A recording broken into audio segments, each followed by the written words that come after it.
दिल्ली में साल खराब मौसम का असर सीधे गेहूं की फसल पर पड़ा है। कई किसानों की फसल की गुणवत्ता प्रभावित हुई है, जिससे उन्हें मंडियों में दाम मिलने में दिक्कत हो रही थी।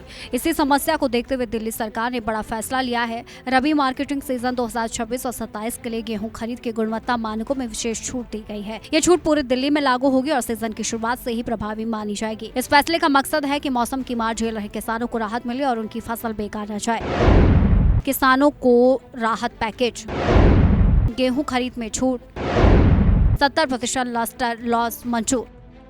नई व्यवस्था के तहत अब गेहूं की गुणवत्ता के मानकों में ढील दी गई है। पहले जहां चमक की कमी यानी लस्टर लॉस की सीमा कम थी, अब इसे बढ़ाकर 70% तक स्वीकार किया जाएगा। इसके अलावा सिकुड़े और टूटे दानों की सीमा को भी 6% से बढ़ाकर 15% कर दिया गया है।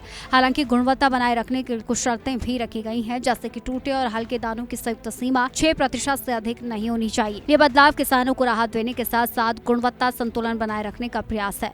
सरकार ने यह भी स्पष्ट किया है कि छूट के तहत खरीदे गए गेहूं को अलग तरीके से संभाला जाएगा। इसे सामान्य स्टॉक से अलग रखकर भंडारित किया जाएगा और इसका पूरा रिकॉर्ड अलग से रखा जाएगा। इस गेहूं का उपयोग प्राथमिकता के आधार पर किया जाएगा ताकि लंबे समय तक स्टोर न करना पड़े। इसके साथ ही ये सुनिश्चित किया गया है कि जिससे स्थानीय जरूरतों को पूरा किया जा सके, जिससे पारदर्शिता और जवाबदेही दोनों सुनिश्चित होगी। मुख्यमंत्री रेखा गुप्ता ने कहा कि सरकार किसानों के हितों की रक्षा के लिए पूरी तरह प्रतिबद्ध है। उन्होंने अधिकारियों को निर्देश दिए हैं कि इस पूरी प्रक्रिया को पारदर्शी और समयबद्ध तरीके से लागू किया जाए। इस फैसले से किसानों की मेहनत का उचित मूल्य मिलने की उम्मीद है और खाद्य सुरक्षा भी मजबूत होगी।